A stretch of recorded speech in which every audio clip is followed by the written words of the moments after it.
Well, the 43rd GST Council meet has come to an end. Finance Minister Nirmala Sitharaman is addressing a press conference. Let's listen in. Sridharnath Thakur ji, Finance Secretary Dr. Ajay Bhushan Pandey ji, and DA Secretary Sri Tarun Bajaj. I will request ma'am to brief about the meeting. First of all, thank all of you all for waiting patiently till now for the media briefing. It was supposed to have been at 7 o'clock, but because the council went on, we couldn't finish and come early. It was a very useful meeting. It was only a continuation of the 42nd council meeting, so this is not the 43rd. 42nd meeting continued, because on that one agenda, which was agenda number 9A, which had to be discussed, which was left inconclusive last time, so we took it up to further continue the discussion. All states spoke. I have heard Minister who was with me, Anurag ji was with me, and the Revenue Secretary and his entire team was there. So discussions went on the issue of the borrowing, the extension of the cess, and so on.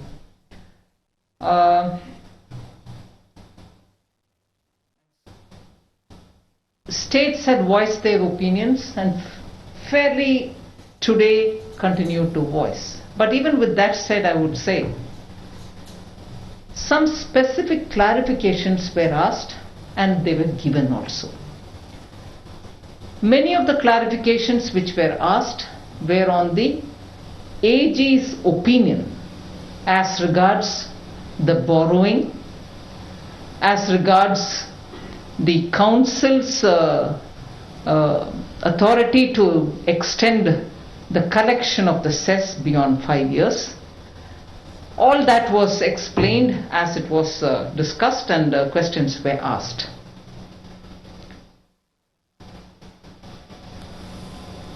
In fact, I'm very grateful that the council started today with each of the ministers who spoke, recalling my morning's announcements and saying that it was nice of the centre to have given a 50-year interest-free loans. All of them thanked us. Each one before starting their speech did say that. Also, they were happy about the additional fund allocation for capital expenditure. Many of them also appreciated the demand stimulus that we've given through the LTC and also the festival advance. I requested and appealed to the states to say if they ran a similar program of LTC, even they should extend that scheme and provide festival advance so that collectively India's revival post the pandemic would really be given a shot in the arm. So that was also part of the opening statement of many of the ministers. Specific clarifications, as I said, was about the extension of the cess beyond the 5 years. Compensation, how come it would be one amount and why can't it be the full amount? Even that was a bit of a discussion. The calculations varied. Where we had said very clearly it is about 235, there were some calculations given by one or two ministers which said it is only 1,85,000. So if you are anyway going to borrow 1,10,000, why can't you bring in the other 60-70? Also thinking that the total deficit is only 185 and so on. Well, eventually it was a question of having heard everybody, not just in this meeting, but also in the last two meetings. After all the clarifications were given, I explained very clearly that this GST Council is a body which represents very high authority of the finance ministers of all the states. there has been very intense engagement, not just in this meeting but also earlier. And as regards the shortfall in the compensation, after all, it is there for everyone to see that the collection of the cess is inadequate for paying the compensation. And that's absolutely apparent for everyone to see.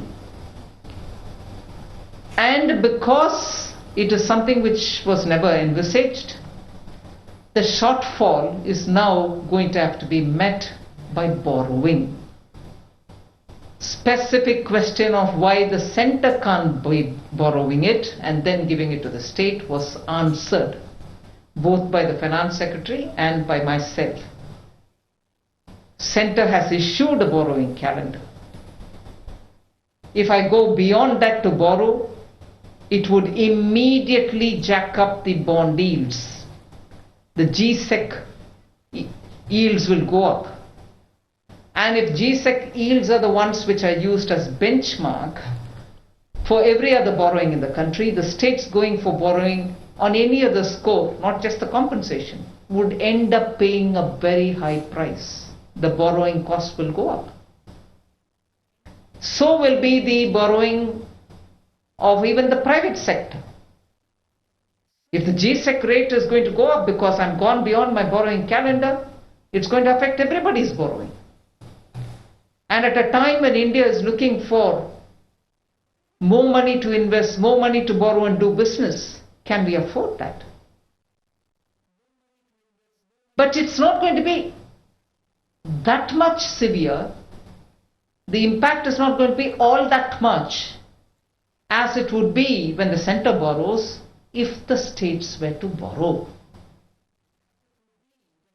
And even from the first day's meeting, I've been very clearly saying that won't mean a chaotic every state rushing to the market. We shall arrange, we shall facilitate, we shall work it out in such a way that Tarun Bajaj has joined me today exclusively for answering those questions. We shall facilitate in such a way that states are not going to be ending up one state paying very high interest for the borrower and the other probably being smart enough went to the market and quickly obtained something at a reasonable rate. We'll try to have something done in such a way that all states end up paying fairly equitable rate. That facilitation I have offered from the beginning. So clearly, that was explained, that as to why the center can't borrow. A lot of discussion happened on 292, 293, center borrowing under 292, states borrowing through the help of the center under 293. All this was in detail discussed.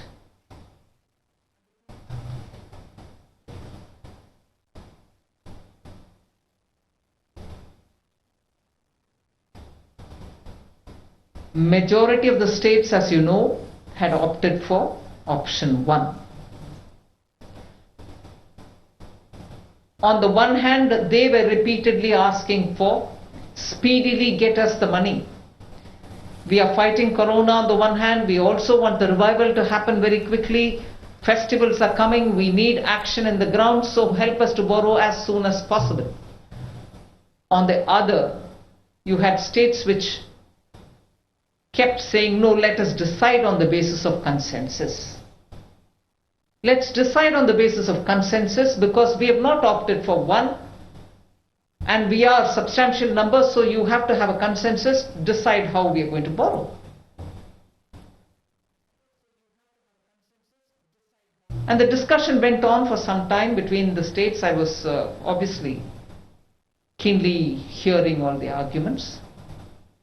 I could, end of the meeting, summarize that there was no consensus arrived on a matter on which differences exist. The GST Council can certainly take a call on cess, collection of cess, extending the period of collecting the cess, and so on. That was repeatedly reiterated.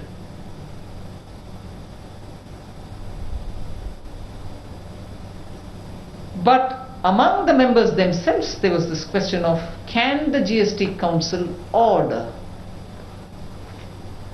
that either the center borrow or the states do this or that state do it, because every state under 293 has a business to do what it wants about its own borrowing. And the GST Council has been gracious enough in unanimously agreeing to extend the cess beyond 5 years. So if beyond 5 years the cess is being collected to repay the principal and the interest of the entire compensation, not just this compensation or that compensation, but the entire compensation, there is just no dispute. There are differences as to how it has to be borrowed, who's got to be borrowing, but there's no dispute. Every one of us agree that the entire compensation will have to be paid. It will be paid. Every one of us agree that this compensation cannot be paid out of state's other resources. Yes, agreed. Everyone has agreed on that. So there is no dispute. And therefore that was reiterated by us. At least I had to really appeal to all the members, saying that there is no dispute, we may have differences. And if the numbers, say 21 who have written, are now saying, we've made a choice, allow us to do what we want with our money. We want to borrow, we'll go. So when I concluded, I did say, whilst I respect there's no unanimity, equally, can the council or members of the council stop another state from doing what it wants to do? I put this before the council. If states want to, on the back of having the confidence that the cess is going to pay the borrowing that they will have to undertake now for the shortfall in the compensation, can anyone or the council stop a member from doing that? Can the council stop a member from wanting to borrow and say the cess will go for repaying that borrowing?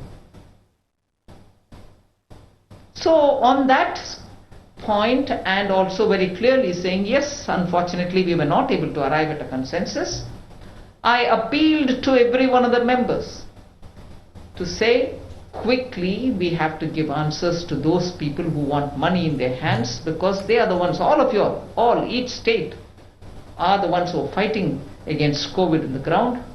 So that was my winding up statement. So that's how this GST Council ended.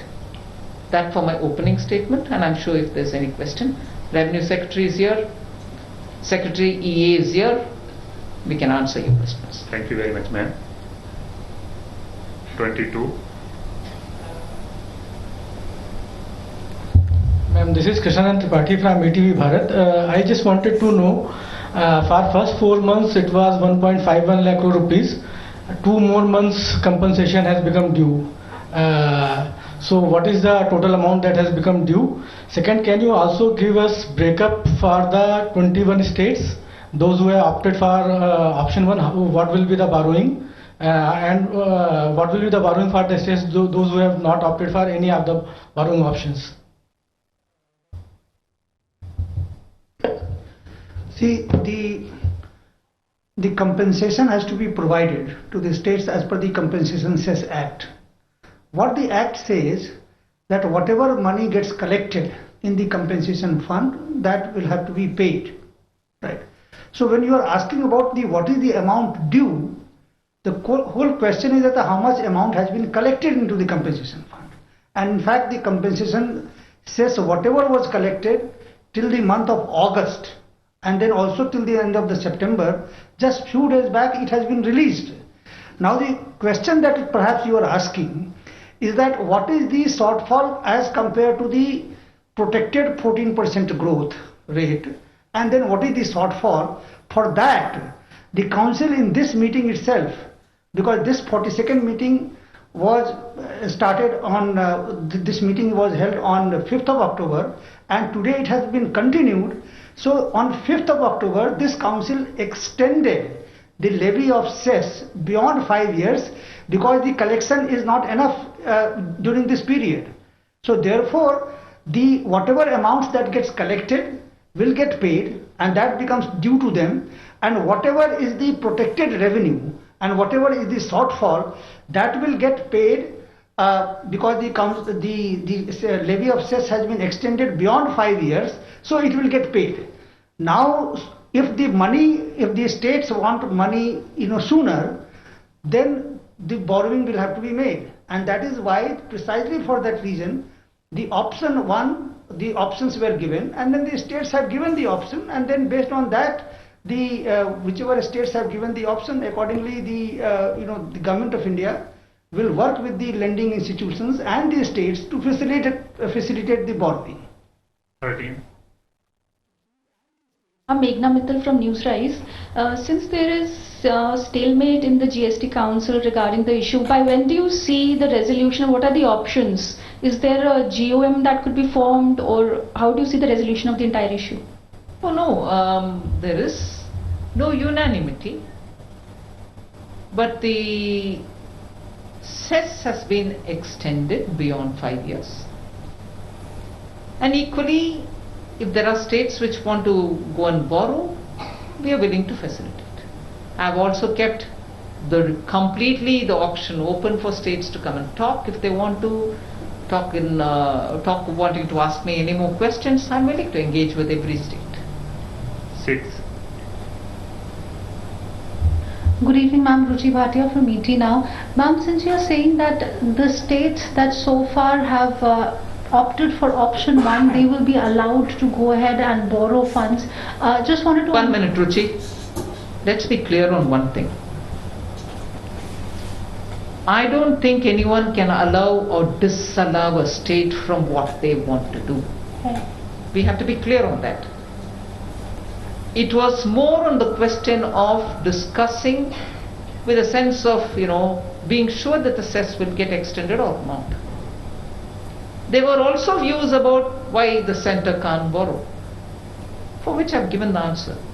So I want that thought that somebody can stop. In fact, many of the states compared it with the UN Security Council. They said, this is a Security Council where somebody will veto and the rest of them will have to obey. Some states did ask that also. So the GST Council, and I made it a point to say this, I don't think the Council's intent is to stop anybody. So let's understand that. Ma'am, just a clarification on that. How soon will we proceed with the borrowing for states that have already agreed for option 1? And secondly, in case the other dissenting states knock the doors of the apex court, what is going to be our next step of action to ensure that either their concerns are dealt with, or will we see this battle now going to the courts? I want you all to not use words like battle. There wasn't any battle there. There wasn't any battle there, and GST Council is, I think, one of those very respected federal institutions. A lot of discussion happens. Definitely there can be differences. But where a unanimity is not there, that doesn't mean there's going to be a dispute. Let's be clear on that. And as regards what is going to happen about borrowing, which are the states which want to come and access, Tarun will explain it to you how soon he can provide. And I'm not answering any questions. So what happens if they go to court? I'm sorry, no, yeah. I don't expect a dispute. I've explained as to why there is no dispute. And therefore, I've also said, whoever wants to talk, please talk. But as many states said in the council, further talking, holding other states will only make them appear very poorly in their own back home states. Because they come to the GST Council thinking that there will be some answers given to them. They can't go back now to repeatedly say, sorry, the council couldn't arrive at a consensus, so till then I'm not doing any expenditure, whether it is pandemic, whether it is development, or whether anything else. We are answerable even to them. Does our conscience allow us to hold back states which have opted for something, saying we'll have to hold you back till such a time a consensus is arrived at? I did ask this also as a question. Does the collective conscience of the council, in its quest for unanimity, which I also strive for, which I also strive to arrive at, and that is why 42nd meeting has had an extended meeting today. All of us try to keep with that spirit of consensus in decision making. But is it going to be till such a time that the consensus is arrived at, states are going to be held back from, if they want to go ahead, borrowing? And especially when the borrowing comes under Article 293, it is the state's right to decide what it wants to do. Even this was raised. So, battle, dispute. 20. But Tarun, can you please explain?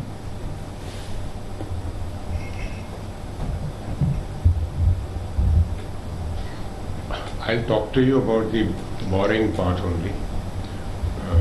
The Honorable FM had explained to you in great detail as to why the center should not borrow and the state should borrow. I may also add here that the 15th Finance Commission had given an interim award last year, and when the award was given, the COVID was nowhere near that. So there were certain amounts to be given to the states based on a percentage basis, and there are certain amounts which are to be given to the states on the basis of the actual quantum. For example, the revenue deficit grants are mentioned as the amount. The STRF grants are mentioned as an amount. The local body grants come as an amount. So the center has actually carried out those responsibilities in spite of the fact that COVID has also affected the center's revenues. And though our revenues went down and the center does not even have the option of a compensation on account of lowering of GST, but on the understanding or on the basis that the states are at the forefront of fighting COVID, that assistance was given and should have been given.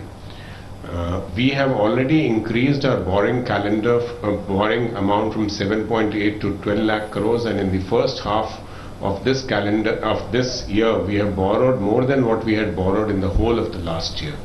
So, as she had explained to you, I will only emphasize again that the extra borrowing or the strain on the central government fiscal will have a greater bearing on the macros, and for the interest of all the players in the system, it is better that we try not to expand the central fiscal deficit beyond a point. Having said that, let me also belabor with you to explain what is this whole issue about. The amount has to be paid, the GST compensation has to be paid from this compensation cess amount. The compensation cess is levied on certain products which have a higher GST rate. That amount comes into the consolidated fund, goes to the public account, and from there it is distributed to these various states depending on how much is the need of each state or what is the deficit of each state. Now, when there is a shortage in the compensation cess, and the compensation cess has been decided to be taken ahead from July 2022 onwards, therefore it has been mentioned that amount should be borrowed and given to the states to fight COVID at this very difficult time. But the point that I want to belabor with you, emphasize to you, is that both the interest and the principal will be repaid from the cess amount, compensation cess amount. That money will not be paid either by the central resources or by the state resources. So the money will come from the compensation cess, and this compensation cess will be collected from July 2022 onwards till all the compensation cess principal which has been borrowed has been repaid, all the interest on that amount has been paid, and also the less compensation which is paid for the current year and maybe for the next year has also been paid. So it is, I would say, a third party or a third person who's actually taking the burden of both the payment of the principal and the interest. So this issue needs to be looked at from that point of view. Again, having said that, I would say we have not done detailed calculations, but I can say that from July 22 we'll start having money, because there will be no compensation which would become payable to the states on account of the shortfall in July onwards. Only the previous backlog would have to be paid. So that money would become available for payment of interest, for payment of principal, for payment of the less compensation cess that has been paid to the states. So in our view, the repayment of the loan that we take in this year and the next year would happen from the third year onwards, the third year, fourth year, fifth year. So there is no need to compare the rates at which we will borrow with the 10-year GSEC. For example, the 2-year borrowing rate for the center is sub 5%, and for the borrowing rate for the center for 5 years is sub 6%. So based on these indicative figures, the actual figures will be known only once those bonds are floated and they are picked up by the market. So it will be much lower than what may be the expectation of some people, because the tenor of the loan would be much lesser.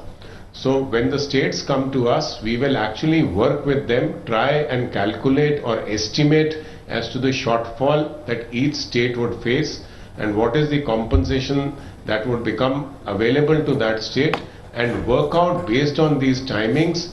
And as the FM has mentioned, it will be our effort to ensure that the states get a good rate, though the amount is again to be paid back from the compensation cess. I'm actually repeating this point again and again because whatever is coming in the media, this understanding needs to go that the resources of the states are intact, the resources of the center would be intact. Of whatever is collected, this amount will be paid back from the cess, compensation cess that we'll collect, and the center is committed to help the states to borrow at the minimum price working along with RBI.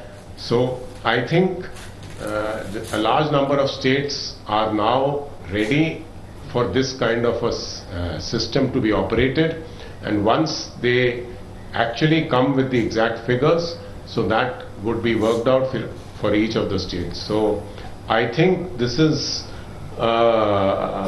what needs to be understood and emphasized in this whole scheme of things, that the issue which is being raised is not something that I am paying from my pocket, but it is a separate pocket that is there that will be used to pay for all these amounts.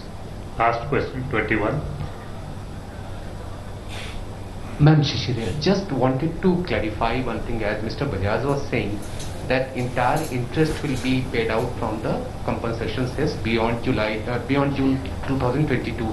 Does this mean that under the option 2, when it was said that out of 2,35,000 crore, interest has to be borne by state and the principal amount to be paid out of the compensation cess? I don't think at this stage we need to talk about other options. They're all out now. Nobody's opted for 2, so there's no point in talking about it. Okay. And the other thing is that does this mean that now all those states, the 21 states who are ready to go for option 1, they will be permitted to go for that, and those who are not, they will be given time to come back, and if they want to avail the scheme, they can do that now. Am I correct now? We are open to anyone who wants us to facilitate any loan. Option 1, already a lot of people have said it, and they even today said, please tomorrow morning we are approaching. So we are ready to deal with it. Thank you. Thank you very much, ma'am. Thank you, friends. Well, that was the press conference there being led by the Finance Minister Nirmala Sitharaman, and the Secretary was present there as well from the Ministry of Finance. The MOS Finance was also present there for the press conference along with others. So Finance Minister talking about how the discussions went on the issue of borrowing and extension of cess. States were asked, or rather the states asked some specific clarifications which were given to them. The states also expressed happiness on the demand stimulus that the centre had announced to the LTC cash voucher scheme and the special festival advance scheme. The Finance Minister also talking about how she has requested the states to come up with similar schemes so that India's recovery from COVID-19 gets a shot in the arm. Now, as regards to the main contentious issue, that is the shortfall in compensation, it is for everyone to see that cess collection is inadequate to meet the shortfall, is what she said. Since this is something which was not envisaged, the shortfall has to be met by borrowing. Increased borrowing cost is not something we can afford at a time when India is looking at more money to invest and to borrow to do business, is what the Finance Minister went on to say. With that, it's a wrap. See you again next time.